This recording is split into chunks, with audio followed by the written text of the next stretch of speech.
Hello, everybody, and welcome to this session of Samyukta Poetry. And I'm very grateful that we've been able to start nearly on time because of some technical glitches. But yes, we are here for the launch of a book, So That You Know, by Mani Rao.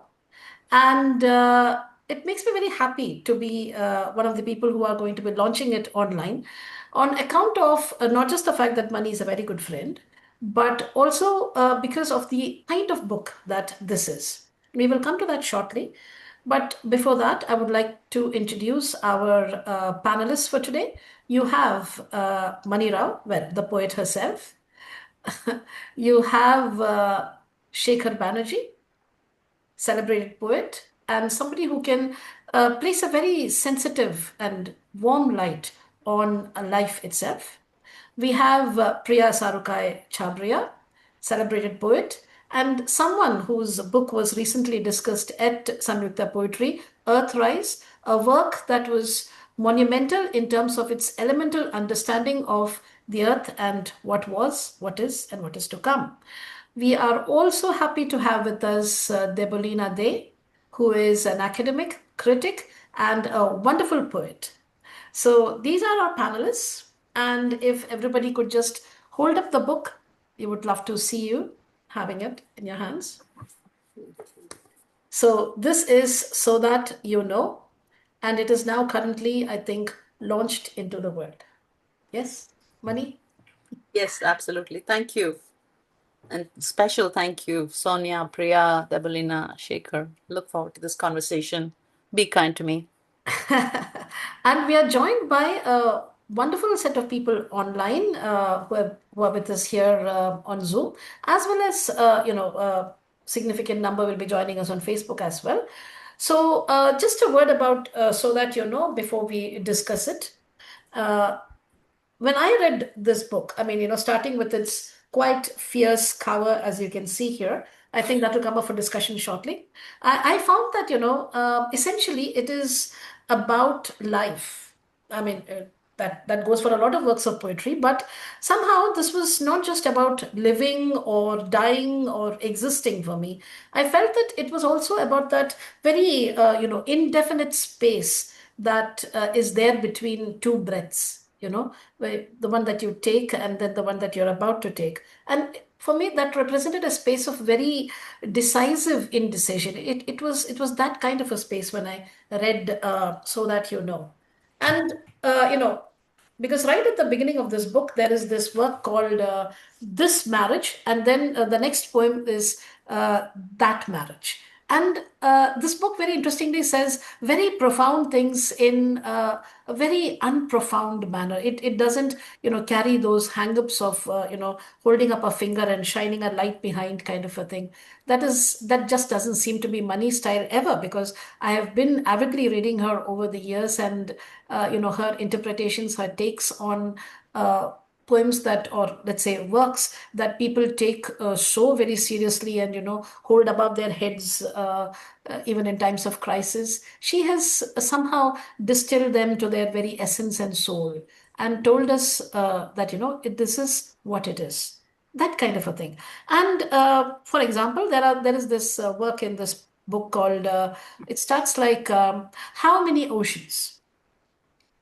A real question in schools?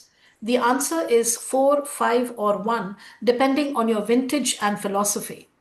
And right in those lines, very slowly, swiftly, in a matter of a few lines, I feel that she has dissolved, everything into, and brought us around to distilling that sense of panic that we all feel sometimes looking at the craziness that pervades the world around us. And this poem, stylistically and in terms of form, it is mind boggling in terms of its sheer variety. There are long poems, then there are those itty bitty kind of poems, poems that are condensory, to quote Lorraine Neidecker, that she herself has referred to here. There are, huge chunks and sections that, you need at least a few days to spend time with. Poems that seem like novellas, poems that can startle you with their very carnivalesque whoops of joy and incandescent silence. And these are not, platitudes. For example, there is this work in Living Shadows. That's a section, and the sections are very interestingly titled. The titles are very interestingly titled. I mean, when you read this book, you kind of start speaking like money. That is also a problem.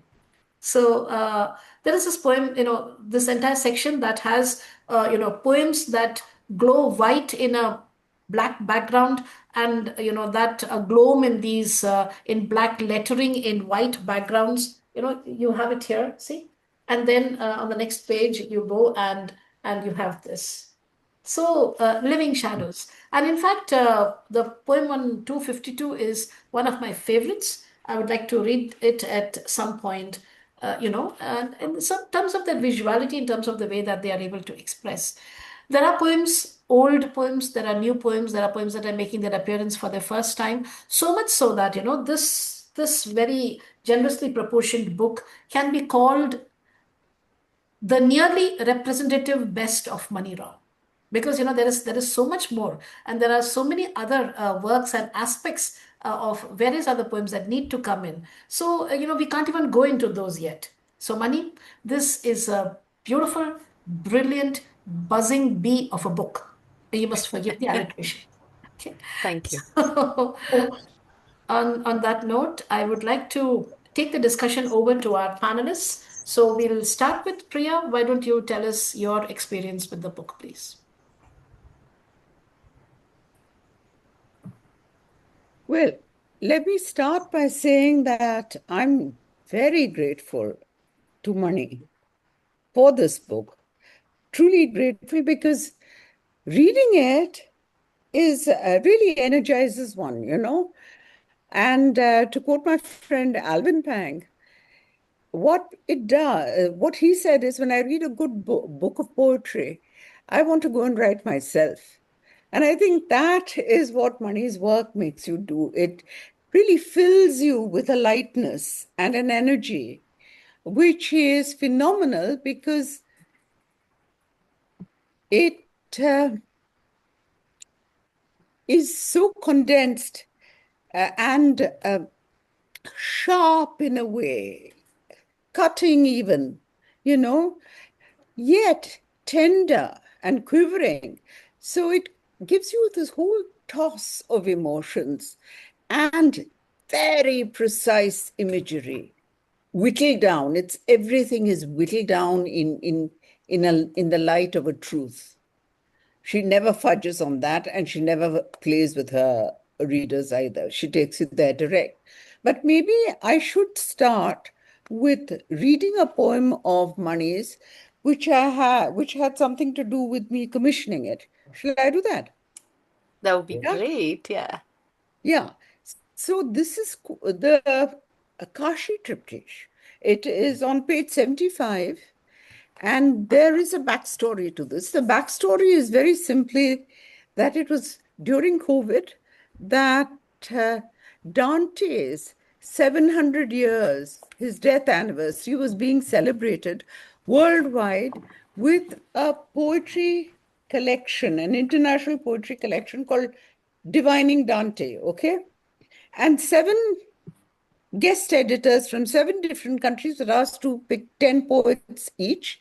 And each of the 10 poets had to write 3 poems on the Divine Comedy.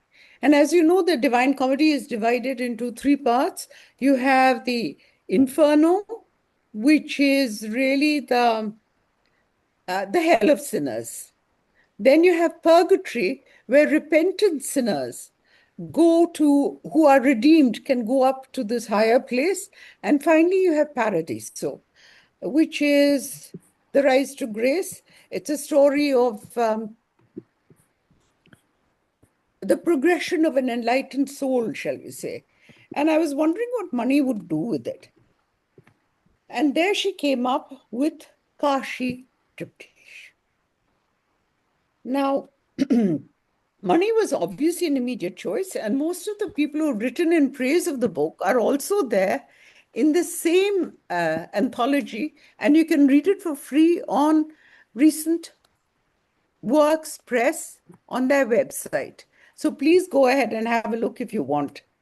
But here it is, Kashi Triptych. Don't ask who is cooking tonight. At Harishchandra and Manikarani kitchens of Kashi, shrouded tears, skin sears, juicy fat or oblation, did marrow fizz, fire laugh. In 3 hours and a half, this human log, collectible in a dustpan. For the first time, I think of to count your eyelashes, to pick them before they are singed. Of each, I'll make a boat unmoored. Where in the worlds are you? As if I poured a sky of wax on you. Everywhere you are not, your exact absence. 2, the purgatory section. See what she's done with it. In Uttarkashi, where sun dives and pirouettes and fish roll their eyes, dodging tangle-like doodles, we cup our hands and drink Ma Ganga's infusions with arias of swans and undertones of glaciers.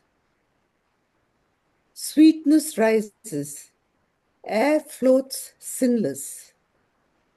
In Kashi, where shadows hover, anxious like dogs marking corners of terrace guards, as lovers drink mirrors, a curly suit reigns upon the free, bereft, and the pundits claim ashes still warm from midnight pyres for altar coffers at dawn.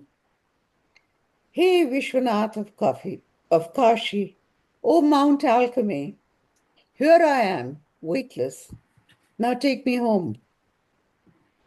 3, paradise.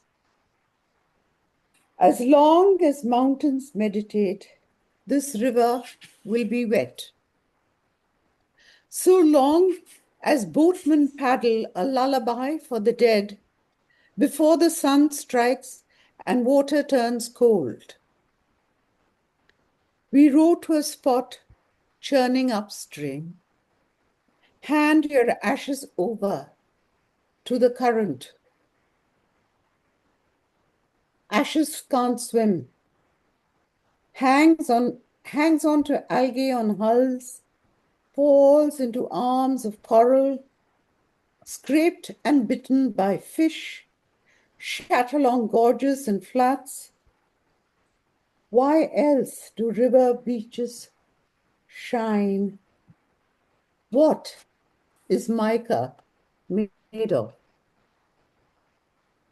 And now, this seems a bit of a riddle, doesn't it? Leading where, of course, Inferno is the first part, and sure enough, we have the burning bodies. It is piercing, it is grisly, as you know.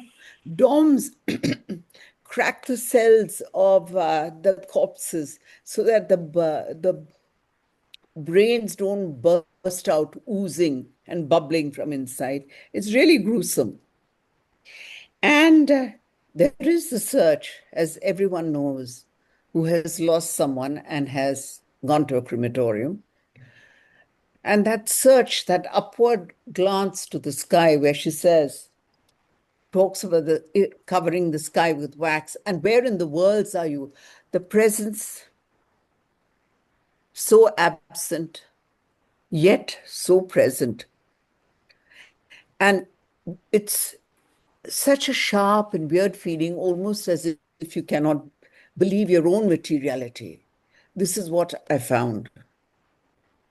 In the second section, it is set in Kashi, in Uttar Kashi rather, which is further up on the Bhagirathi river, which has its source in Gaumukhi, which is a place where You redeem your sins. We drink Ma Ganga, as she says, and you understand why she speaks of the undertow of glaciers when she goes up this sacred geography.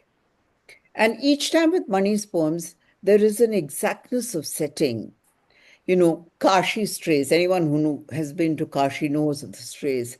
Kashi strays, pissing, and yet at the same time, collapsing it with lovers drink mirrors.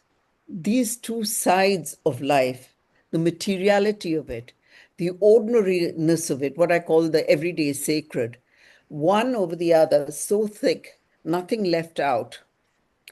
And then you come to purgatory. I'm sorry, and in purgatory's theme of redemption, there is sweetness rises, air flows sinless. And of course, a very casual mention, typical of Mani, of Kashi Vishwanatha and Mount Alchemy. Weightless, paap gaya hai, take me home, she says, transferring that purgatory to this beach on the river. And Paradiso, the third part, she doesn't name the parts. Mani, instead of going up to paradise, returns to earth with prayer and luminosity. The luminosity of ash, rebirthed. Ash can't swim, she says, infusing that which can't be reduced, burning heart ash to vulnerable life and radiance. And this is what Mani keeps doing, you know. In her, everything is infused with life, everything is shape-shifting, changing form, rebirthing, re-remembered. I find this all the time. And she chooses mica, not a gemstone, ordinary, yet fragile and luminous, as her example. But there was one curious line which really got me thinking. I mean, all Mani's poems do this. And this was this, it's almost like a cone, you know. It says, before the sun strikes and water turns cold. It seems to be exact opposites. How do you make sense of this? And I had to think hard about it. And then finally, I decided I had to nudge Mani's persona sitting on the boat and get in there with her and see the river. The river in the morning, cold, the light cold, mist shrouded. And there in comes the sun, warming face, warming hands. But the river takes so long to heat. So in these two lines, she has condensed, distilled those long hours of, those long, endless moments when you're waiting and you're filled with what Sonia so correctly called the pause between breaths. And here we are, waiting at that pause.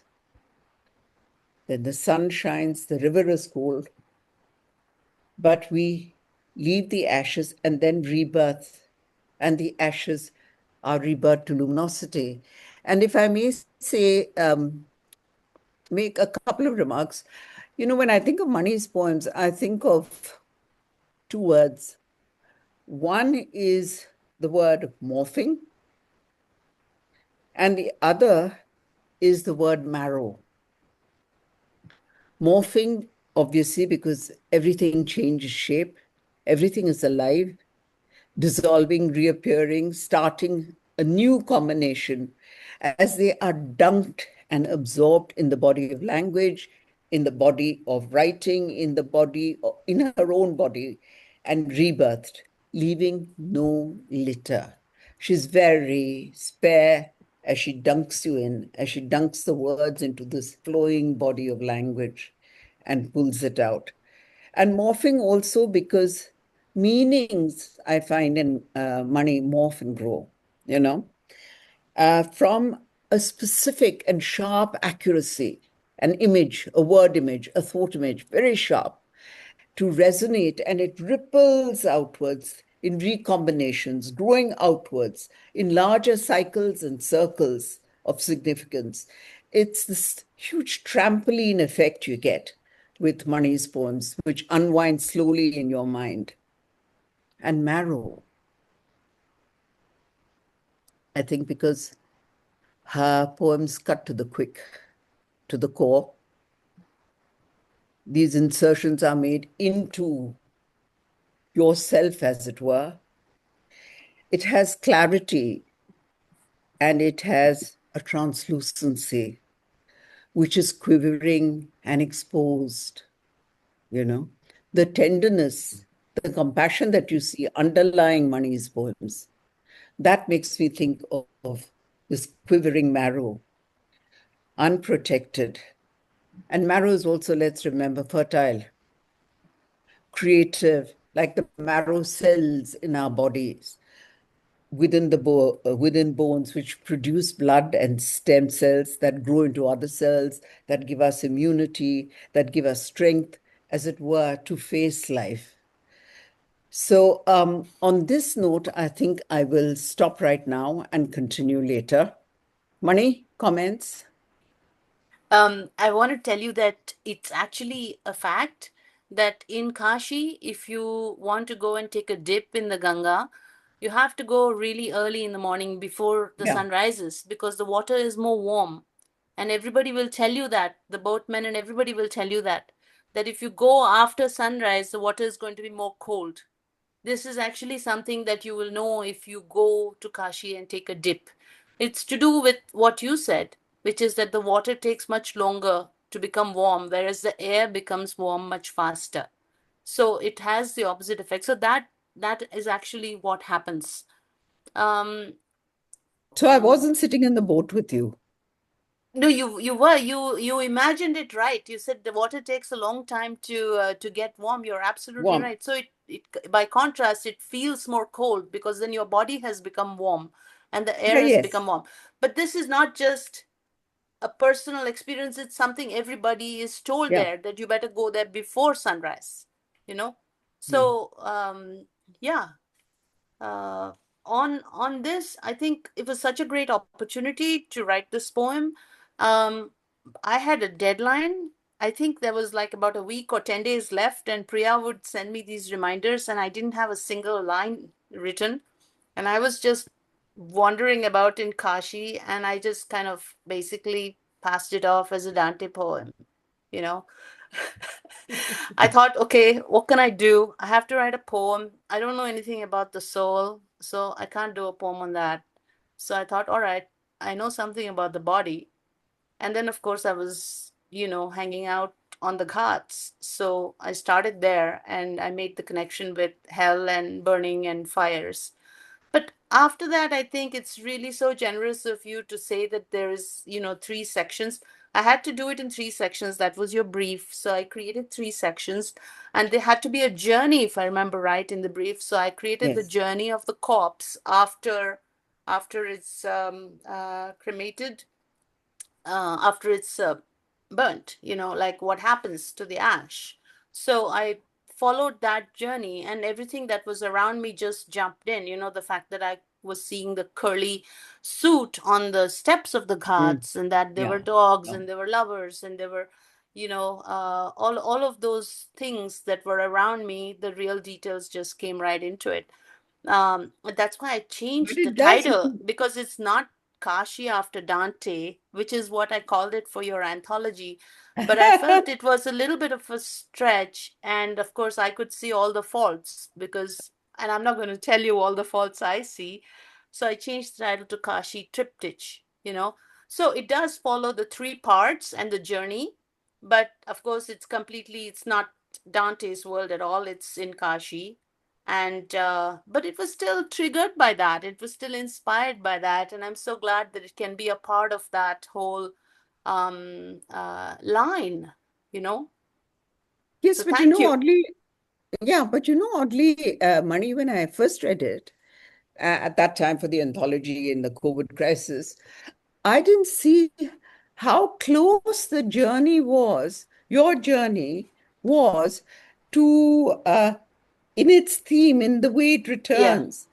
Who Dante's? It was when that struck me that I shuddered because it was so, uh, it was so startling. Gangotri and the place to redeem your sins. This Kashi in Uttar Kashi Vishwanatha, where the dead can revive, and there are also ideas of washing yourself, particularly there to get rid of sins, and Yeah, you no, end thank up you. with That's saying, great. Yeah. "Hey, I'm weightless now. Take I me think there home." was a footnote I wrote right in the beginning, which later we pared back, but I remember writing that paradise was a beach. And I remember saying that Yeah, in one of the first footnotes. And so, yeah, so it ends on the beach. The ash ends up on the beach as mica. So I just created a paradise there. So yeah, so it was a bit of a concoction, but I'm so glad that you liked it and took it on for the anthology. Thank you. not at all my pleasure. So, Thank you, Priya. So I was just, listening to your conversation and the repurposing of Kashi, and I was just, thinking of your preface, which starts with that question. So I would like to ask you that question right now, Mani. Have you always been like this? Because interestingly, coming off of Saundarya Lahari and the coming back of the Bhagavad Gita, what does this book mean to you? What does it mean to you? What does this book mean to me? This book? It doesn't mean anything to me. I don't know what you mean by that. I mean, what are you trying to say? Really, Sonia? After like reading a 300-page book, you're asking me to tell you what am I trying to say? If I knew what I was trying to say, why would I write all these poems? Right. Um, yes, that's the appropriate answer. Arjun is also laughing. I felt that these were very, very interesting and uh, very whimsical conversations that people have most of the time with themselves. Sometimes The short, sometimes long, sometimes the first part or all of it? all of it. All of it, okay. All of it, I felt that. I would go with that. They're definitely happening in my head. So, Shekhar sir, what do you think? What are your observations?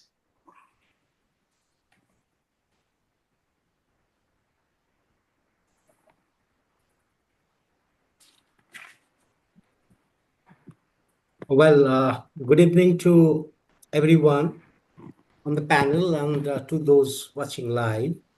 I'm truly grateful to Sonia Nair, Samyukta Poetry, and Mani for having me here. It's an honor to be part of this discussion as an avid reader of Mani's poetry. I must share my perspective here before I comment on anything. I'm not a critic. I'm not an academic. I'm a poet, just a poet. And I'm not much of a speaker as well. So I will share my thoughts on the book through my own perception and experience of poetry. And as I confront things, as I perceive things, to me, Mani Rao flaunts her Indianness in a global diction. She flaunts her Indianness, but diction is global. A kind of, if you allow me to term it, if Mani allows me to term it, I must say it's kind of rooted modernism. And it is, I have seen a lot of reviews and some comments and this kind of things that Mani Rao's poetry is kind of experimental, unconventional. But here my take is that it is neither experimental nor unconventional. This book, to me, feels like a real shift in the Indian poetry scenario. For the last 20 years or so, she has been writing what she has been writing. Now we can have that and hold it like this. So we can have a feel of what she has been doing with her senses, perception, with her knowledge, intuition, and sensitivity, and with her life. So personally, I feel that to me, a poet kind of, as I see it for myself, that I kind of chronicle my life, document my life as I lived, and as I confront things, as I am sometimes it's quite ambiguous everywhere, and as I see and seek solace, try to find meaning in the face of meaninglessness, utter meaninglessness of the universe, chaos. So that's how, and it's kind of therapeutic for me. I don't know about money. And that's the center. So for me, Mani's poetry is kind of, if you look closely, I cannot pinpoint, but you can hear voices of some echoes of other poets. Mani is here to tell me, correct me. Anne Carson, Ramanujan, Octavio Paz, and Orkalatar. It's intrinsic, not very pronounced. I don't know whether I'm right or wrong. You are right. And the voice is distinctly hers. That's the uniqueness of Mani's poetry. Rooted modernism. What this is my coinage. I don't know whether academics would agree with that. And it's deep, yet very playful, like a child, very innocent, and minimalist. Very, very minimalist, basic, rudimentary, fundamental. She never chases profundity. That's the how we have been taught to write things, live our lives, to chase something profoundly. Profundity is there, but it is subtle, playfully subtle. So profundity is there, it's deep, it's playful. And again, she believes in minimalism. And she distills the truth of life and her time. Time is very important in Mani's poem. Time is very important. Into a global diction, into a very, very mainstream global diction. So this is my take. And should I read a poem, if you allow me, Sonia? Yes, please, sir. Please go ahead. I have chosen one poem for a long time. It has been my favorite, and I wrote to Mani about this poem. From Sing to Me, poem Sisyphus. Moon, Sisyphus, full, null. Life, Sisyphus, chain. Who knows how many days in the life of Brahma? Pebble, Sisyphus, on a beach, wave, wave, wave, polishing up their slick stars. Who made it? So if you want me to comment on this poem, as I perceive it, it's my personal thing, that this is poetry at its best. Why?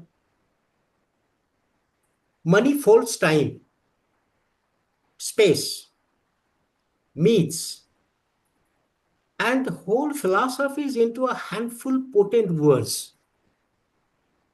That's the dream of a poet.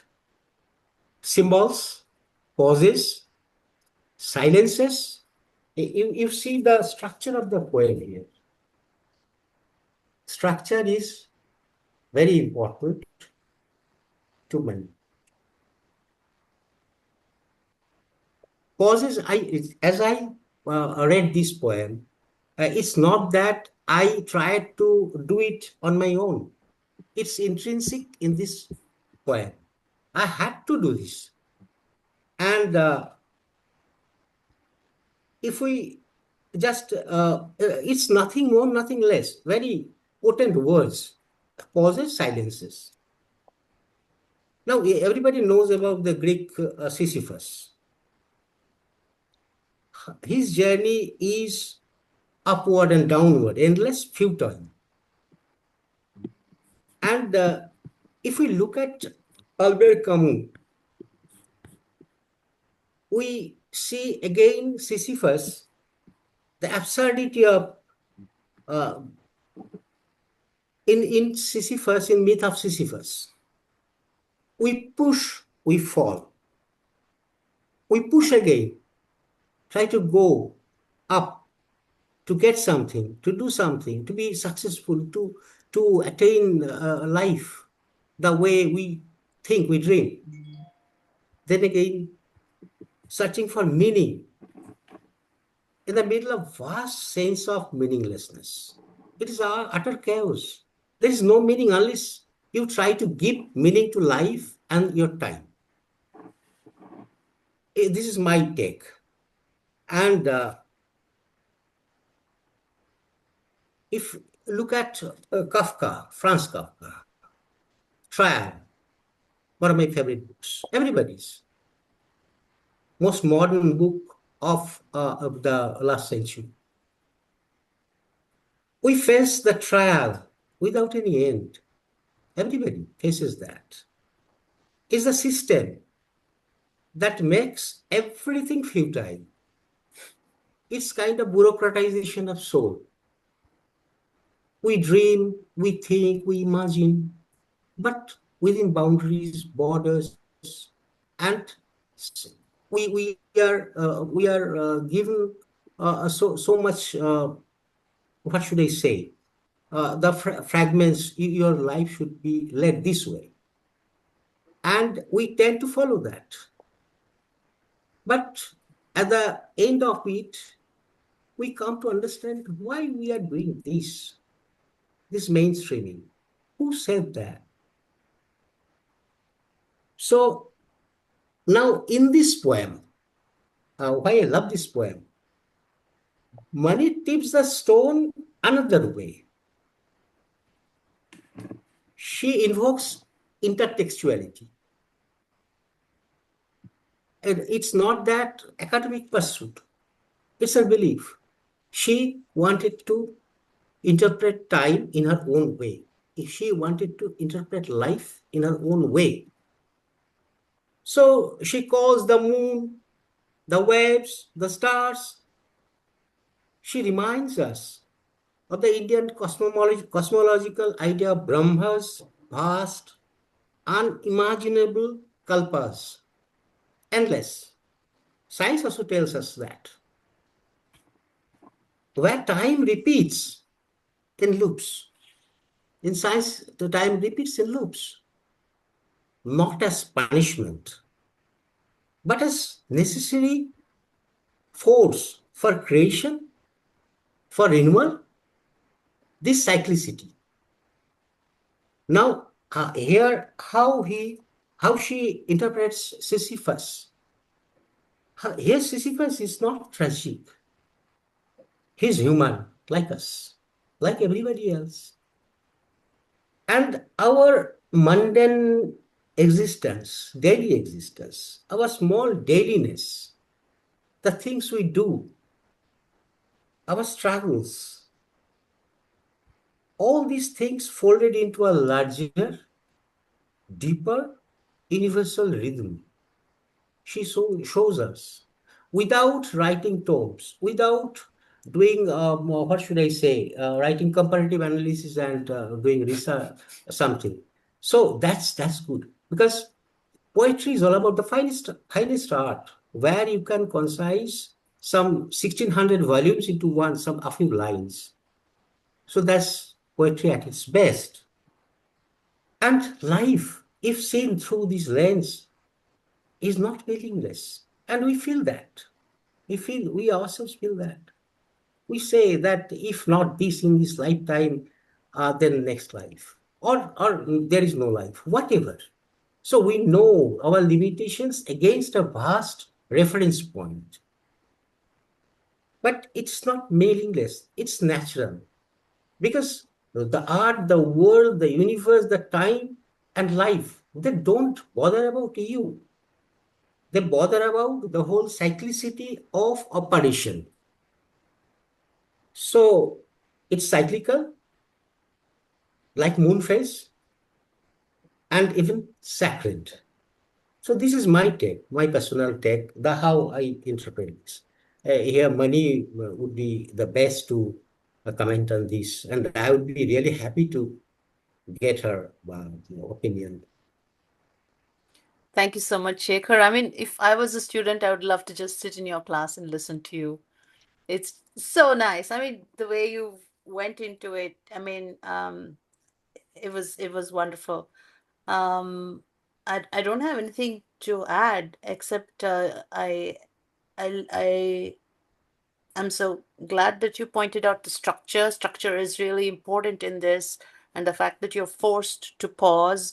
It's really like a dance, Moon Sisyphus, full null. It's that ta tai tikatai. You gotta have there's a movement and a movement this way, and then the repetition of the waves, wave, wave, wave, the tides that keep coming, and that the stone is being polished. Actually, it's not being punished, it's being polished.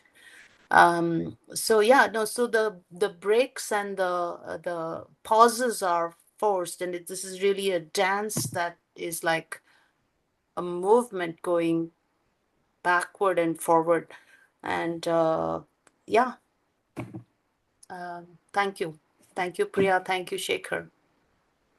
It's beautiful. You've chosen such lovely poems. Thank you. Well, Mani, you've written them.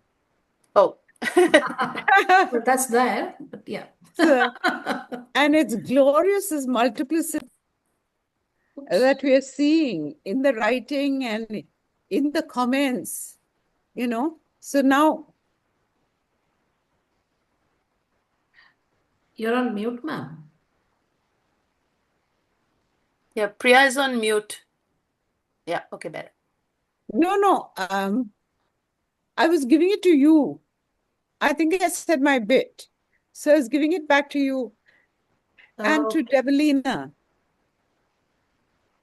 So we would like to hear what Debalina has to say about the book. Over to you.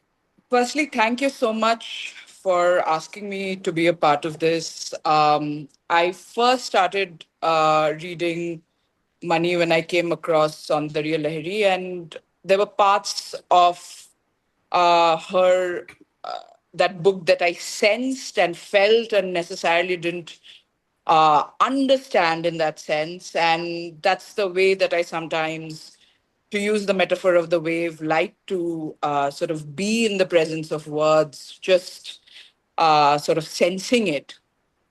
So when this book of poems, and then I've been reading her work, of course, commentary on the Gita, her translations, and I really felt a sort of kinship to the themes that she sort of wrote about, which I didn't necessarily find sort of echoed in contemporary poetry. So her use of mythology, her blending in of figures. But when this book sort of came out, I pre-ordered, and I thought that I would have picked up a book like this even in a sort of bookshop, because I mean, there are very rare times that a poet sort of puts a photo on the cover that's like squarely confronting you and sort of challenging you, and sort of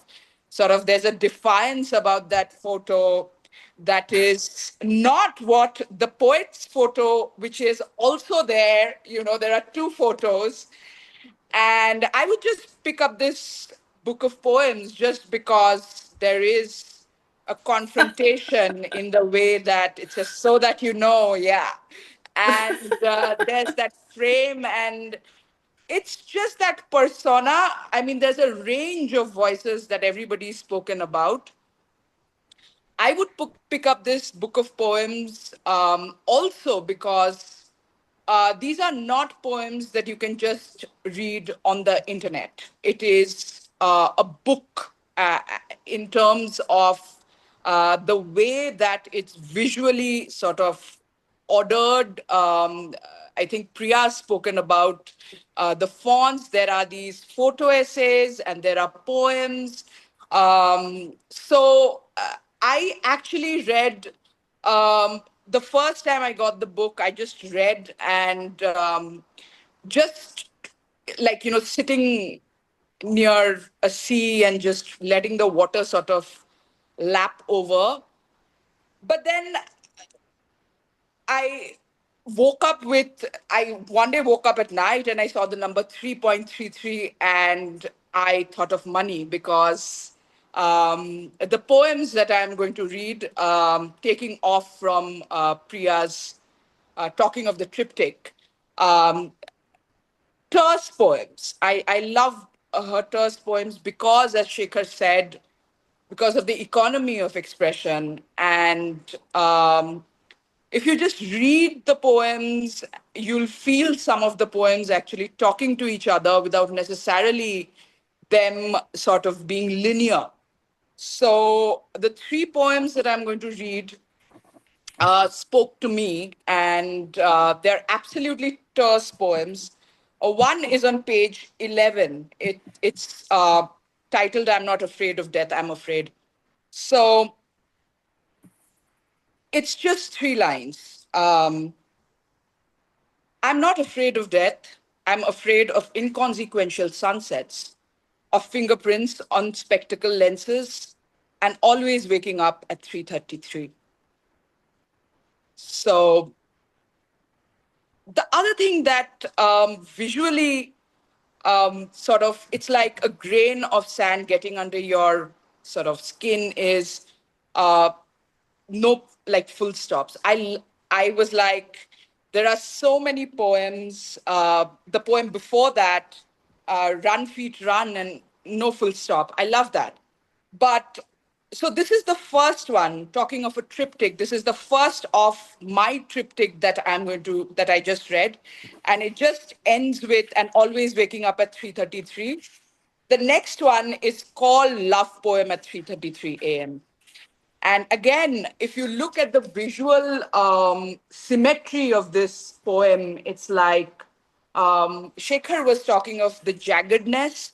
It it's shaped like a Z to me. Visually, I that's what I was getting at, and it's also sort of in three parts: the visual symmetry of it, the jaggedness of it, and the way that the poem moves.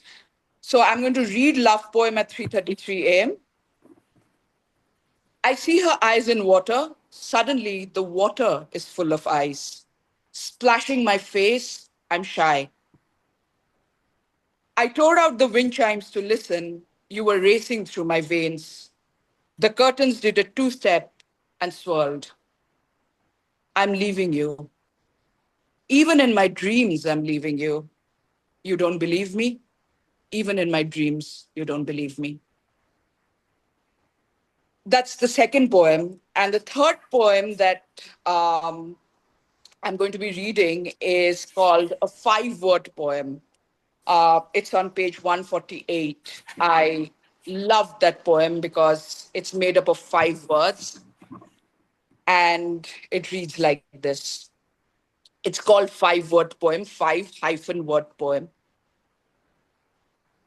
Those love cannot leave alone. Love those, cannot leave alone. Cannot love, leave those alone. Leave those, cannot love alone. Those cannot leave, love alone. Um, so three poems, and I just want to talk about. Actually, when I read the second poem, Love Poem at 3:33 a.m., it reminded me of one of my favorite Rumi poems, which is Come to the Orchard in Spring. The last two lines of Come to the Orchard in Spring is, so the poem, the Rumi poem reads like this. I'm sure most of you know it. Come to the orchard in spring. There is light and wine and sweethearts in the pomegranate flowers. If you do not come, these do not matter. If you do come, these do not matter. Um, so I think I want to talk about, I echo what Shekhar spoke about not chasing profundity and really sort of um, exulting in the playful. Especially the five-word poem, I thought um, the unexpected, and I'm sure if I would ask Mani to read that, because um, the more you read these poems, depending on where you stress, depending on where you pause, because there's no punctuation, right? All the three poems that I read, except the first one has a comma somewhere, two commas, but the rest of the three poems that I read have no punctuations, have no full stops.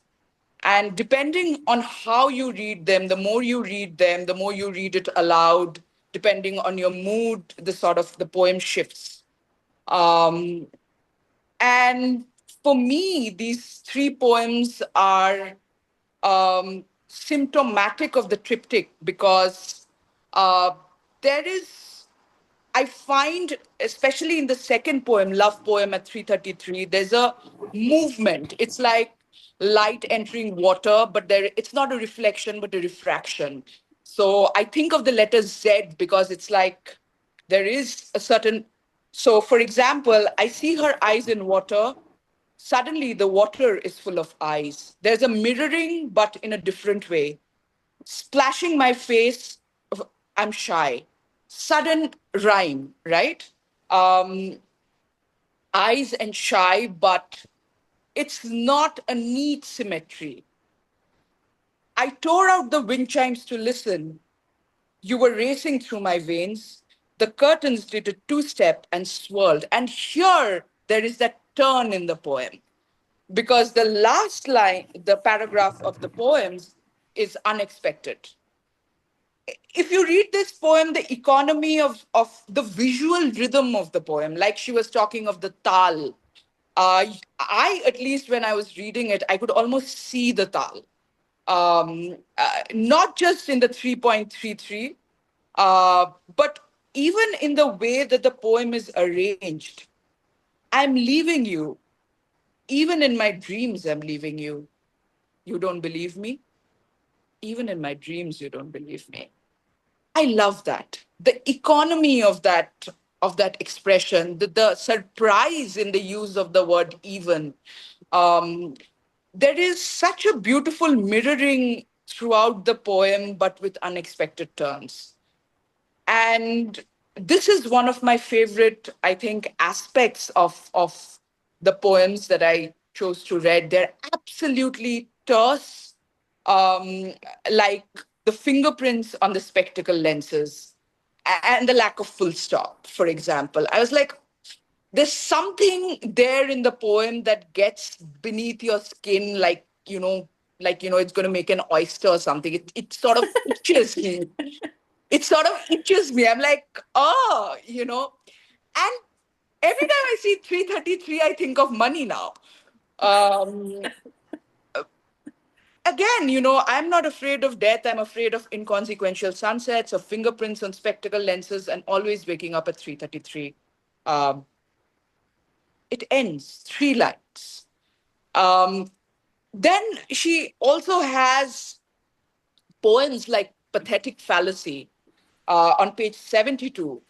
3 lines again. Sunset sky, youth gone, passion lingers. Such economy and so much that's said in those. Um, I don't have anything profound to comment on about Mani Zuver, but I really enjoyed reading. I just have the book of poems on my bedside, and I just pick it up and I let the words wash over. And I like reading the terse poems many times over because they shapeshift. I think Priya spoke about shapeshifting in her analysis, and they shapeshift. And I'm really grateful to come across. There are so many other poems I could just go on, like Say Yes But No. Like, these are poems. There is a certain playful, tentative, but like the Kashi poems, profound. Like it's someone sitting and watching death, and suddenly it turns into beauty because that's how nature is. It's not gory death. It's not death that's it's a macabre, but someone seeing it for what it is. There is an ability, I think, that I love in poetry of turning things into metaphors. Though that's a beautiful ability that poets have. But there's also the ability to see things as they are, with a sense of that grand simplicity, the opposite of profundity in many ways, and turning it into something else. And yeah, I love this book for what it does to the page as well. I have to say, I think it takes the book and it stretches it to the maximum. Whatever Mani could do with the book and the publisher, she's done it. From putting 2 photos to 3 line bare poems to Laurie Niedecker's poem essays to having a conversation with Paz and Faiz and Chitre and all her poets. I think when Priya was asking that question, no, I think Sonia was asking that question, that what are you trying to say? And I love that answer. I wish I knew, because it's such a range of voices. It's really saying that I have a book, and she's published so many books before, but this book had a sense of a confrontation, like a defiance, like in that cover. She's like, here I am, me. And really taking the book and saying, I'm going to say everything. I'm going to put 3 line poems, and I'm going to put 3 pages poems, and I'm going to write about. So, in a way, this book is not just about range of voice, but it's also about visual range in terms of the book. So even though you could read these poems if they're published somewhere or elsewhere, but there is something about the format of the page that you cannot sort of get, say, if it was published digitally, or the format, the way that the page is sort of stretched to the maximum. And I think this is why this is a book that should be bought, and it is not just about poetry being read. It is also about visual symmetry and a rhythm, the visual rhythm, I think. It changes. I love the last, um, um, the Catapult season, the poems from Catapult season, because, um, they don't have any particular titles. And in that sense, they all sort of, so every time I have to talk about a poem, I'm like, there's no title there. So maybe I would let Mani now respond and talk about some of the things that I've said. Thank you so much, Devalina. That was just completely delightful. I love the idea of putting the oyster under your skin. What an amazing image that is. And the squeal, that was great. That was really great. Um, uh, yeah, I mean, and you chose all the poems with very few words, and yeah, that was interesting to see your choice. I'll start with the first thing that comes to mind, which is the talk about you talked about the titles. You know, I never had titles in Wingspan or Catapult Season or Living Shadows or Salt or The Last Beach. I think there was only one poem called Sheltering Sky, and that was like sort of to celebrate the film that I had just seen before I wrote that poem. Um, Echolocation also has no titles. And actually, Shauradeep Roy, who had a long conversation with me, which was documented in Cordite, in that he thought that Catapult Season was a single sequence. He called it a long poem. And then he called Wingspan a long poem, and he talked about how how much he liked it. And I said, "What long poem?" And then it turned out that he thought it was a single poem because there were no titles, but they were all discrete poems. The reason they didn't have titles was because what am I going to call them? I wrote them. And it's like you know, when you have a painting and you put a title to it, you look at the painting and then you look at the title, then you look at the painting and then look at the title and you try to understand the painting through the title. And the poems in all those books were like that. They were kind of like feeling kind of poems, you know. It was not like a singular thought that they were trying to elaborate or elucidate or explain or present an argument or anything. They were just written, and there could be no titles. But it was actually only around 2005. And so 6 books don't have any titles for any of the poems, the first 6 books. And I was never submitting poems to any journals internationally. I was not actually aware of that so much. I mean, I did have a lot of poems in Indian journals, and then I was just like a working type, I guess, in the daytime. And this was just what I did. It was just my madness. This is what I did in the rest of the time, wrote. Um, when I went to Iowa and I started seeing all those journals in Prairie Lights and how all the poems had titles, then I, took down email addresses and how to submit poems and all that. I figured that I can't possibly call it Untitled 1, Untitled 2, Untitled 3. What do I call them? So I came up with titles for all those poems that I'd had in the then manuscript. I actually sat down and cooked up titles for the poems that eventually became Ghostmasters in 2010. So those poems were probably written in 2004, and then eventually, I mean, I guess after knocking on every door that I knew, Chameleon Press did it in 2007. I said, "Look, you have to do it. You did echolocation. You have to do Ghostmasters. I don't have anybody else to publish this." So they did it, and then those poems had titles. So that was the first time that I had titles for poems. It was actually an awareness of how the market works. And that came very, very late in my writing life. So that's why those poems in Catapult Season and the early work don't have titles. As for punctuations, actually, echolocation, I would have liked to remove all the punctuations because you don't need punctuations in those lines. And I figured that out by the time I got to Ghostmasters, that why am I using punctuation? Because I'm using pauses, I'm using breath, these are not sentences, they're lines. And the line is moving.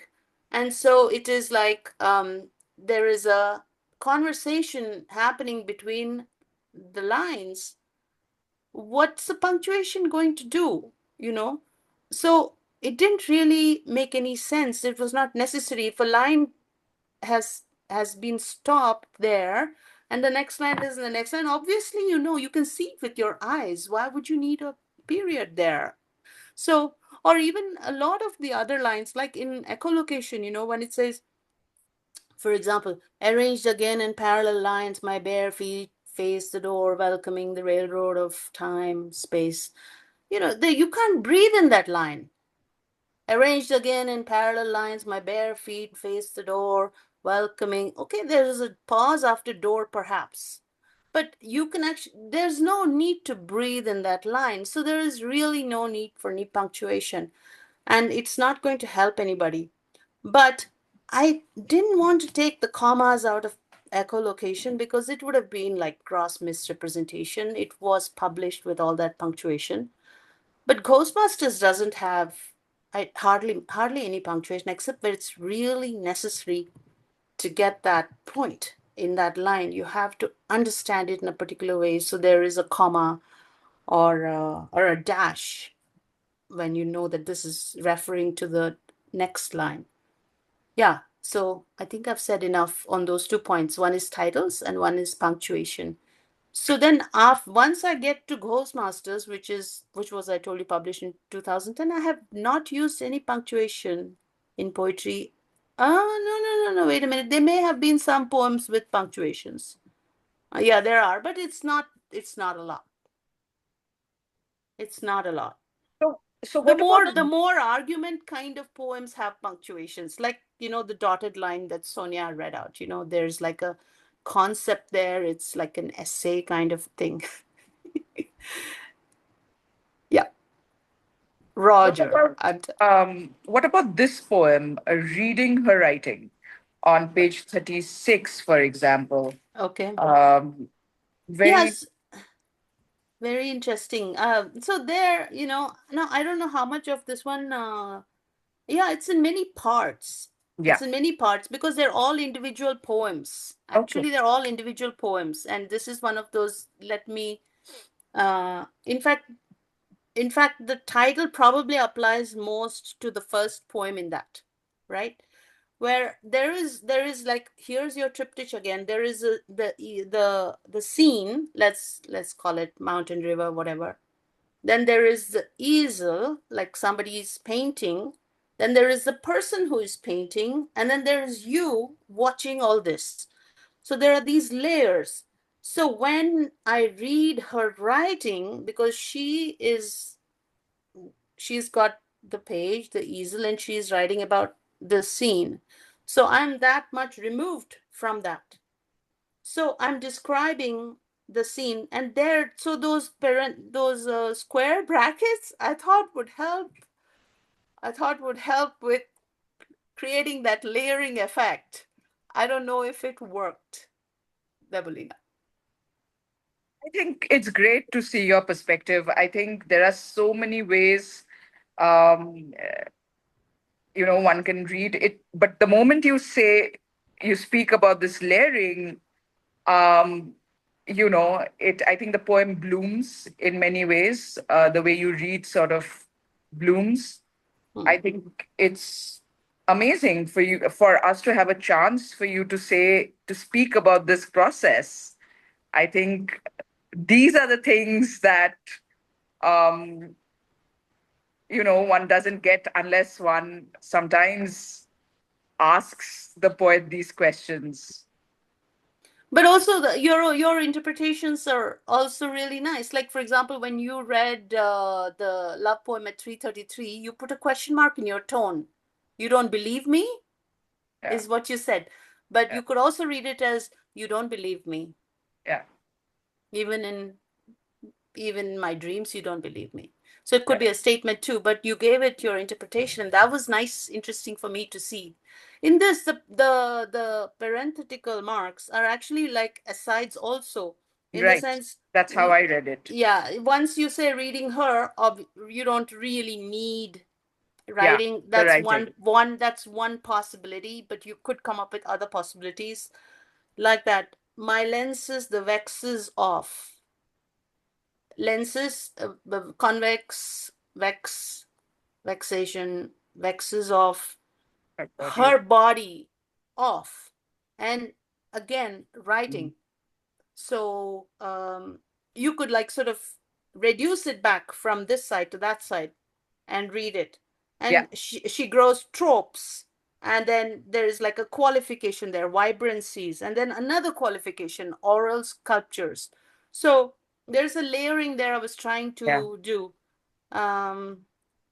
Yeah, and then I think I carried it through all of those, not through all of them, not in the She Was Also My Verlaine, among others, not in that one. But Yeah. yeah, in most of them, I've carried that parenthetical mark across, and there's a kind of a consistency in argument that they could belong to the same poem. And I love the fact that this is why you need to buy the book, because you need to read it visually, as much as some of these poems sort of need to be enjoyed visually, and on the page, rather than just sort of being read out or listening to. So I think that's all I have to say for now. Yeah, And why don't Mani has something to say. sorry, could I has come something in for to a say. minute? Yeah, please do. Yeah.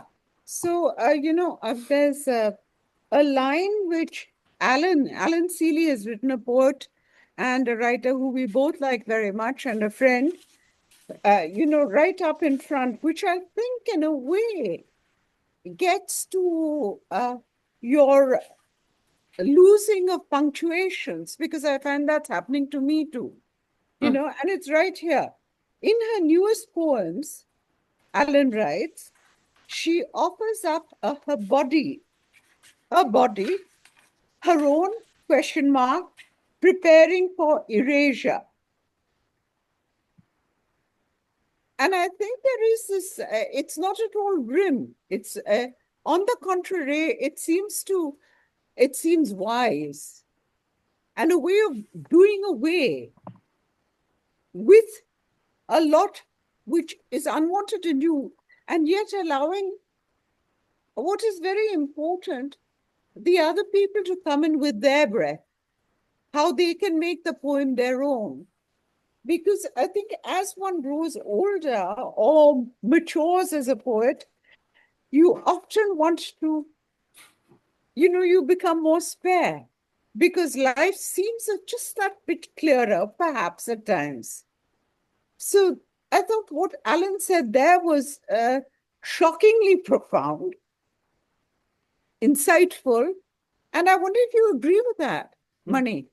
I don't know, Priya. I don't know the answer to that. Huh. I don't feel like I've gotten any better than any other time or anything. I'm sorry, can you say that a little louder? The I rain is don't pouring outside. I don't think I've had any evolution or anything. I see. So actually, if I may, there's a question from Anju Makhija on Facebook, where she's saying much has been said about pauses and silences, and she says, I feel they allow the reader to enter the poem, but at the same time they may keep the reader out because the spaces have something concrete about them. And she wonders if you have any comment on that. That's such a brilliant observation. That's really so nice. Yeah, I love it. I love how to think about the pause like that. That's really clever. Yeah. And also on Facebook, Santosh Bakaya, Shabnam Mirchandani, Geeta Ravichandran, Gopal Lahari, a lot of people have been sending in their congratulations. Thank you. That's for you. And here I think Arjun would like to read a poem. So why don't we also invite questions or observations from the audience, as well as if you want to read something from the book, you are most welcome. So we are opening it up now a bit more. That's Arjun, would you exciting like to to come in? hear who would choose what. Yeah. Yeah. Hi, everybody. And congrats, Mani, again. Delightful book. Thanks, Arjun. Sonia, brilliant session again. Thanks for curating it and putting together this great panel. I think most of the poems chosen by Shekhar Da and Debalina and Priya, I think, I don't know, she says there's no evolution, but, I see sort of sophistication. I mean, these poems would, I mean, I do workshop, I have a monthly workshop. So She I think. wasn't talking about my poetry, she was talking about me. So I said, Oh, okay. yeah. All right, all right. Well, but yeah, in particular, the Sisyphus poems and the Kashi poems, all of that. I think easily you could spend 2 hours, just dissecting the poems and a lot of others. But of course, Mani, your first poem that I heard was the 5-word poem, and I was instantly like, gobsmacked. Yeah, but now I've been looking at, funnily, like I have been really glossing. I haven't, to be honest, I haven't read a poetry collection in ages, and so I just started reading yours, and I was going through a lot of poems, and then I came to the poems where you talk about your mother. I think that's very, very personal to you, and especially Transfusion on page 61 and 60. Safe, and a lot of other poets were alluded to, right? Paz and so many others, and you made references to Simborska, all of that. I think this poem is quite Larkin-like, on the use of rhyme and the profundity and the simplicity they talk about. Larkin, does it, we know that extremely well in Hedgehog and This Be the Poem and all of that, the use of rhyme to great humorous. Of course, this poem is not playful like your other poems, perhaps not as playful, but of course, it's extremely. You don't think crocodiles that look like logs are not playful? Yeah. That is Yeah. okay. Fine, I'll give that. Definitely, yeah. I mean, okay, yeah, it's still there. That lambent tone of yours, and it is a very money poem, but I just loved it, and it was of course extremely touching. And reading this with transfusion, I think so. I'll quickly read the poem. Yes, safe. When I tell my mother I'm going someplace, she warns me of crocodiles that look like logs, mountain lions behind rocks, lonely roads and rakes, tall grass, irritated snakes. One must never enter caves or go to the restroom in large malls solo. She speaks without word breaks. No wonder I'm so fearless. All the panic safe with her. Yeah, thank you for this poem. And yeah, I just wanted to say, I mean, I'm yeah, that's all for me. That's, Arjun, your poem, the refrigerator poem. Oh, yeah. I know that so well too. Oh my God. Okay, thank you. That's all. Money coming from you. Yeah, but thank you so much. I know that I've read that a million times. Yeah, and perhaps because I'm working on those poems about my mother, I think I found a very deep connection, and it was very healing for me reading this. And maybe we'll talk about it another time. But yeah, I think it's good that I found these found me first in the book, and I'm going to sit with these now and then. Sure.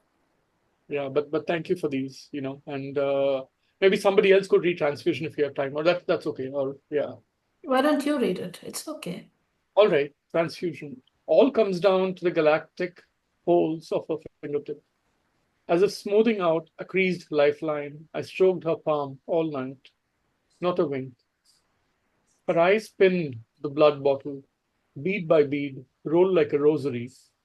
My mother and I, silent. Her tongue had lost its taste. Mine, its poison.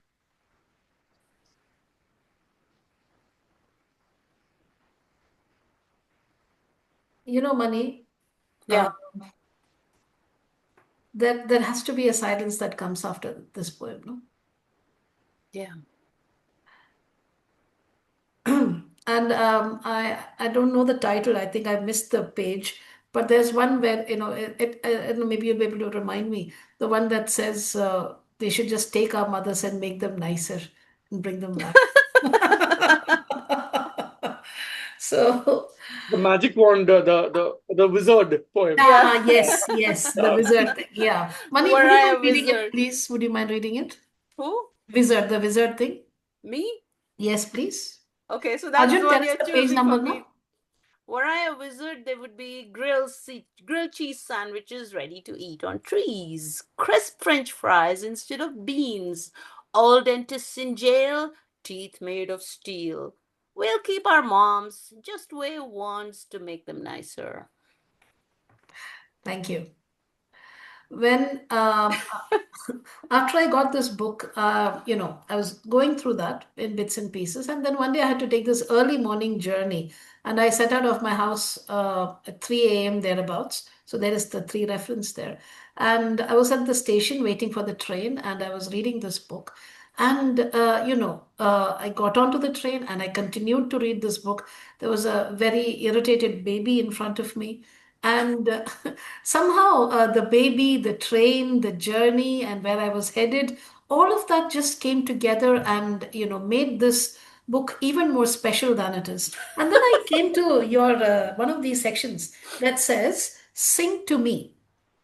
And at the very outset, it kind of gave me an idea into what this book is, or, who is writing this book at this point exactly. So you've answered your question that you first started with. Yes, I was just wondering if we are on the same page, that's all. Because the kind of an intro to the section says, Dear reader, I trust you have met the cast of these poems already, or with the internet, so ubiquitous, please get acquainted on your own. If I do the introductions for some, it won't be because you're a stranger or lack the skill. So, imbuing us with that kind of intelligence, yet at the same time retaining a certain sense of agency for itself, this book just marches on or sails on ahead. And people, no one's spared. There's Tithonus, there's Helen, there's Achilles, there's Patroclus. Everybody, it's like a mask in the earlier Virgil kind of time, that kind of a thing. They just march right there, parade in front of you, and there are these very interesting observations that she makes at various times. Like there's a poem called Jove's Scholar, about 4 lines, and I read it and I read it, and now you won't listen to it. How nice to have a wife who's also a sister. You fornicate in the street, then go home to eat. But at the end of it, there is in italics. She says, those who like to bring up Europa, Io, Semele, Ganymede, Callisto, and Leto are just jealous. Jove, smart enough to marry Sister Juno and smart enough to be chief of gods. So that whimsical, that witty, that self-referential tone, that meta thing that this book has, it just beautifully comes out. And I'm going to take the liberty because I'm the host. I'm going to read two more very tiny things. Okay. Simile. See, beautiful. Narcissus drowning in onliness. Narcissus drowning in onliness. The rest in duplicity. Now, who would have thought? Right? It's that freshness, that acidity, that astringence of thought that she is able to spring not just in brevity but also in generosity in the longer poems. That is what holds us. That is one of the reasons why you pick the book up for the cover, for the fierceness it represents, and then you go inside and you realize that it is spread, that the picture, the photo, the cover is spread through all the pages. And then there is the comment that the poet makes in italics. Ovid does not recommend being single. He punishes Narcissus for spurning Echo. I prefer to go with Tiresias, who said Narcissus would live to be old if he did not know himself first. Self-knowledge is a young flower with a bad reputation. And now I'm going to put an end to my liberties by reading this, Cupid and Psyche. And I think by itself, this poem should win a Pulitzer because so much is said. Okay, now there is the alphabet P. When I say P, I'm referring to the alphabet P, but you can apply this to various levels. So the poem is Cupid and Psyche. To pee on you, to quote myself. Okay, so beautiful. To pee on you, to quote myself. And that is for all those self-indulgent individuals out there. So, Mani, this is my applause to you for that. That Thank you. itself makes this book worth it. I'm so glad that you had a good laugh. Oh, yes. I laughed, I cried, I thought, and I also looked kindly at the angry baby. So your book made me do all those things. So now I would like to ask all the participants to please read one poem each. I mean, the panelists, and if anybody from the audience would like to read something, you're most welcome. Otherwise, everybody please read one poem each, and then we will move to Mani, who will read the last poem. Make her observations and read the last poem. When that line ends, we will end this coming together to celebrate so that you know. So, Priya, why don't we start with you?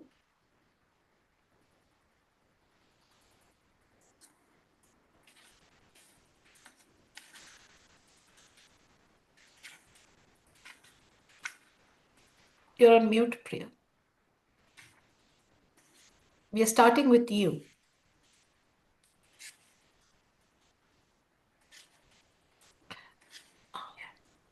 Yeah. Okay. Before that, I'd just like to say, I hope we have one on Mani's translations also, because just a session talking about the way she translates. And then we can get into her poems via that too. Okay? So that's a suggestion. This book is now open to retrospective. I didn't. It just opened here. And it kind of ties up with the last things we were speaking about. What Alan Seeley said, that maybe that sense of erasure, but certainly a sense of lightness, even in the Kashi poems, that whole unstrolling of life where it's bristly, but it's not fearsome. It's not horrible, So here's retrospective. Again, a poem without any commas or full stops. Photographs of children born to others, messages to missed understandings, to all the variables of past and future. Over a chipped coffee cup, let me be a memory without gravity. Thank you. Shekhar sir? Yeah, and I'd just like to, sorry, Shekhar, may I just come in? I just really want to say, it's really the roominess and the invitation. I know that's all, silences can be forbidding and like a wall, but I think the more you read into them, you see these levels of the poems expanding and expanding and expanding in you. And till you reach till you touch a luminosity, but that luminosity again is of the everyday sacred. And that is what I really appreciate. The earth-touching luminosity. Okay, with that, I'll Shekhar, your chance. Thank you, Priya. So I have deliberately chosen a poem, though I have so many favorite poems in the book, in the collection. So this reflects my earlier observations and my perception. This poem, Ver Libra, and I would love to read it the way Mani proposes to be read, and in her mischievous tone. Ver Libra. When I walked into a poem and met a meticulous meter, got battered by drums that drowned the lyrics. I couldn't tell the theme for the scheme and bum rush and rhymes, crashed my dreams. Maybe I ought to beans my words to the line, but I don't. I'm a freedom fighter. So this is so playfully written, but it's very bold. It's not a poem, not only a poem, but it's kind of metapoetic declaration, an ars poetica, a poem about the art of poetry. That's why I love Mani's poem. I learned so much from her. We can recall, if Mani allows me, and Of course. truthfully, I'm saying Emily Dickinson or Hilda Doolittle, who broke away from the conventions of formal verse and Victorian ornamentation. I'm skipping Whitman, this democratic space, as the free verse as democratic space. So Mani Rao does the same in her own sharp, almost mischievous voice. She uses enjambment, line breaks to prevent smooth flow.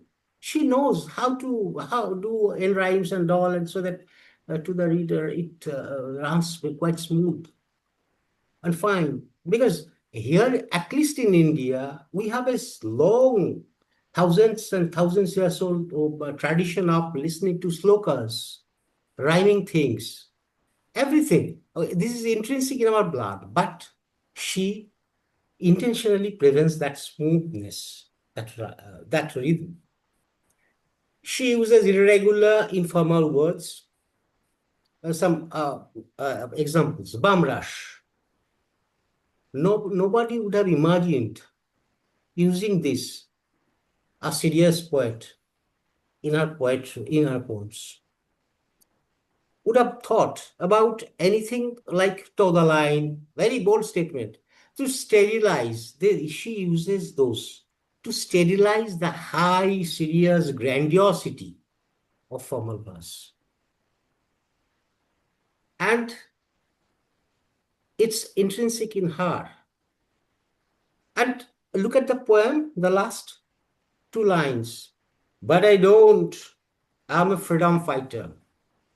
Conclusion is very abrupt, like a manifesto. She declares what she believes in. And I would love to hear more about this poem from Mani herself, about anti-formalism. This is a classic example of anti-formalism, anti-formalist poem, and writing philosophy. This comes as a natural correlation. And one bit more extra extension of that question later on, if she finds time, I would love to ask Mani the oldest, most necessary question. Every poet and every reader asks, why do you write poetry? You have done so many things in life, and you would have been happier with those. Why do you write poetry? This is the last question, not now. But at first, you just comment on where level.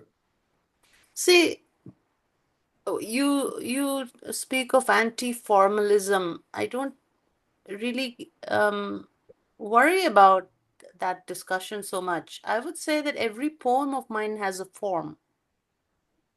Every poem has a very inevitable form. It cannot be in any other form. There is an inevitability about whatever is happening there. The word, the line, the space, the position on the page, it is that way because it cannot be any other way. So there is a natural form to it. Obviously, it's constructed, obviously, it's composed. But when it's, we had this discussion on WhatsApp, or at least I thought it was a discussion when I sent a little picture of, the crabs that come out of sand, and, you have those little crab pebbles, you have the patterns formed by the breath of the crab, every crab makes a different pattern, and each time it makes a different pattern when it comes out, because it's got so many factors that determine it, it could be the temperature, it could be how much it's inhaling or exhaling, or the energy it has, and so on. So like that, the form of the poem, it starts in a certain way, and then when it's found its rhythm or germ, it just becomes more blossomed in itself. So, for example, you don't go to a beach and say a seashell isn't perfect, because every seashell is perfect. You don't look at a tree and say this tree is not perfect. These are cosmic natural forms. Each form is perfect, but it is perfect because it is complete. There is nothing extra there. Everything has a function. Every part of it has value. It does something for that total organism. So a poem is like that for me. There's a reason why there is every little bit in it. It goes towards the whole. And it has, therefore, it has a complex, simple, complex form. But the complexity is not seen because it's working towards something else. You only get the overall personality. You don't have to worry about the complexity because it's already done. So I would say I actually care for form a lot, but not for forms made by others. I don't know if that answers your question. On the facing page, if you look at, you have verse Liber on this side. On the other side, you have if we live long enough, we shall. That's 48. One day we shall all find our orphan age. Ordained we shall. Or shall age be sworn again, or is there inside the sworn. So sounds are very important because there is the echoing of the sound there. Or is all happening right there. Be sworn, brothers, sisters, weep we shall, hang sighs in vacuum our new home. You were never there, brother. You too, busy sister. Witnesses to the same split skies, our stories same, promises. So there is a dialogue, but there is a pattern, there is a structure, there is rhythm. I think it has a very tight form. It has certain elements that are used in it.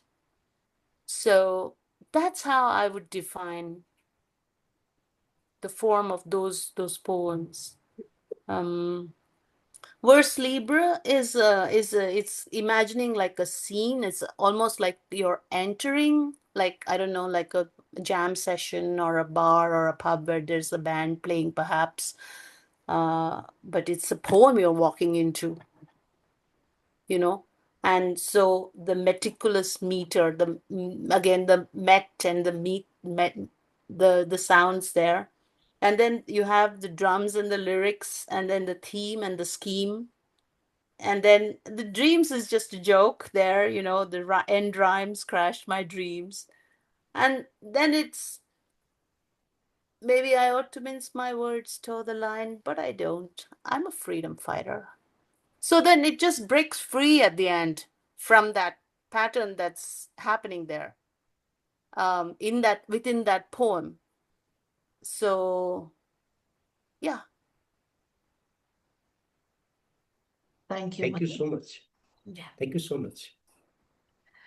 So we'll And now. Oh yeah. and Shiva, are you the saying something? extension, Yeah, go ahead. the extension question. the very oldest and most necessary question, basic. Why do you like poetry? I don't think that question would happen when you're actually in the act. That kind of question only happens if you're not. If you're dancing, you don't ask why you're dancing. You only ask why you're dancing when you're not dancing. So it's not really a real question. Thank you. Thank you so much. Thank you so much. So now we take ourselves to Debolina. So I've been reading through this anthology in threes.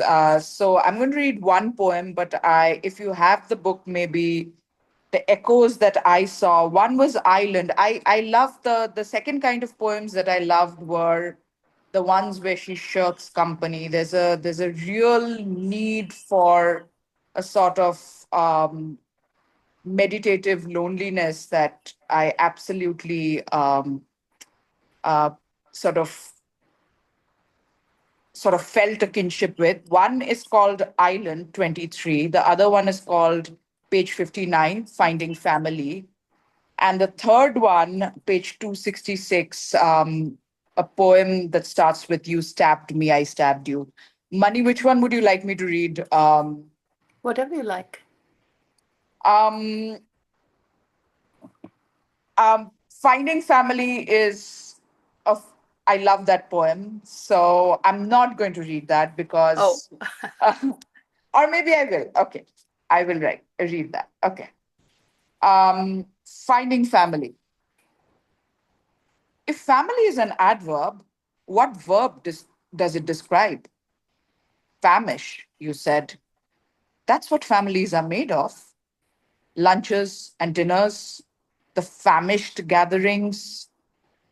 Now I know why I shun the clan. The performa niceties, eating duties, at weddings, baby showers, death anniversaries.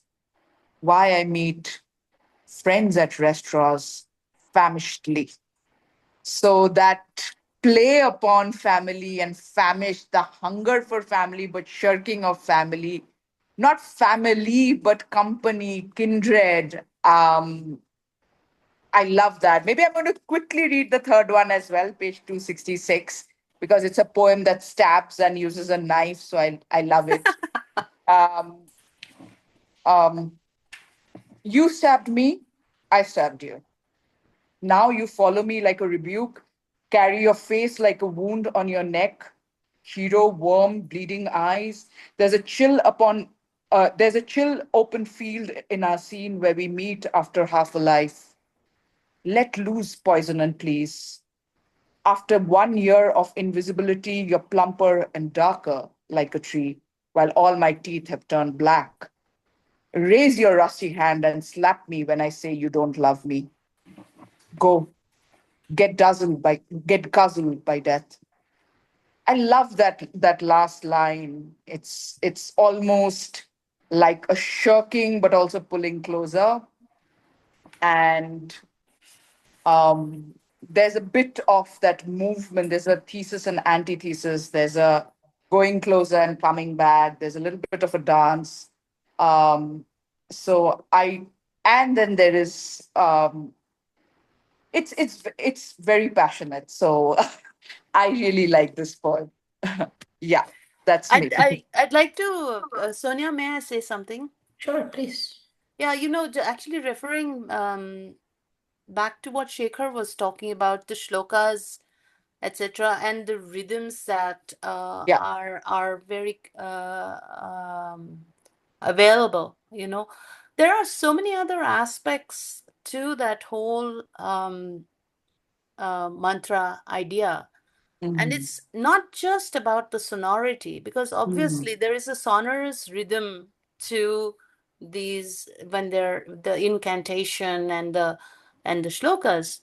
But the concept of a mantra itself is that it's a natural cosmic form that is a seed or a prototype and has a perfect form in itself, and it's there, like the trees and the shells. It's not been composed. It was received. You know, that is the concept, and that it is a bridge between realms. And the second thing is that in a lot of these shlokas, actually you will notice a collective kind of voice, and also like a dramatic backward and forward. It is a collective voice speaking as well. It's a very interesting role of the individual, which is universal there in that. There are many other principles that we can tap into in this tradition, way beyond the sonorous sound that's there. And it's available to us. It's all around us. And yeah, I just wanted to point to that, the richness of that whole genre, and the emphasis on the syllables, how there is meaning, and there is where we don't actually seek the meaning. We trust the intuitive power of that sound to unlock something for us. We may not like comprehend it, but there's like we are apprehending it. Yes. So there are so many other facets to that whole tradition that I would like to believe informs my poetry.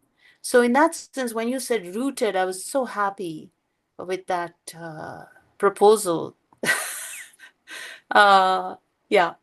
So, Sonia, when you want me to read the poem that you say will finish, I will read an example that perhaps talks to this kind of collective voice and the rhythm and the drama. Sure. We'll be looking forward to that. And now it's time for me to read one short poem, and we'll move on from there to the culmination of this evening. So this is untitled.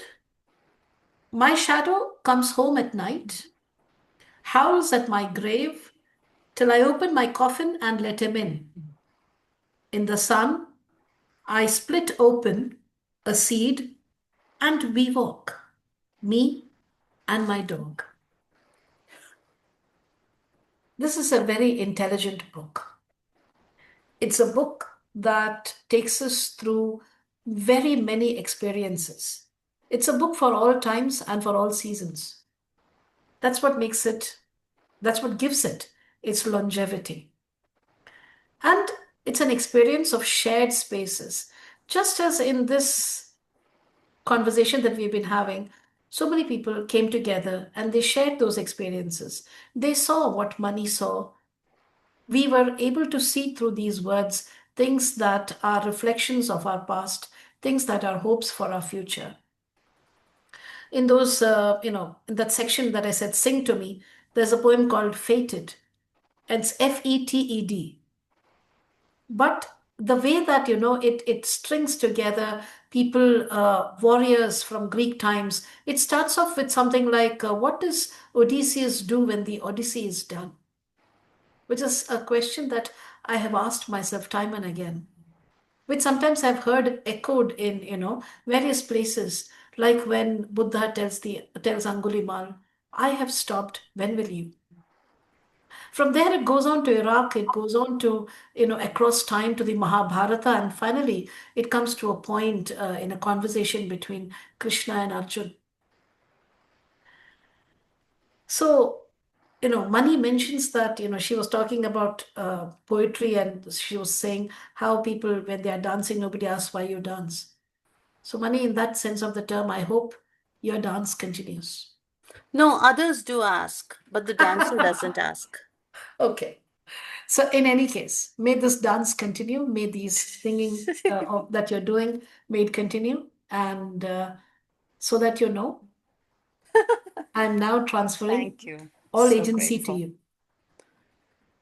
So, do tell us This is page number. page 233. Thank you. Is Arjun there too? Yes, he is. My mother came home one day without her uterus. My mother came home one day without her uterus. The doctor took it out. Like someone heard me say, let's act it out. Act it out physically. I was the baby who never cried, the snake on her breast who stung her dry, the vicious pet, and yet you held. I shot past her knees, past her hips, past her breasts, past her shoulders, way past her wisps of hair, those rays of grey light radiating from her shrunken head. She had to look up to speak to me. She had to have wide eyes. Life begins when the children are out of the house and the dog is dead, I said. She laughed, dyed her hair black, made me stay. Time brings children.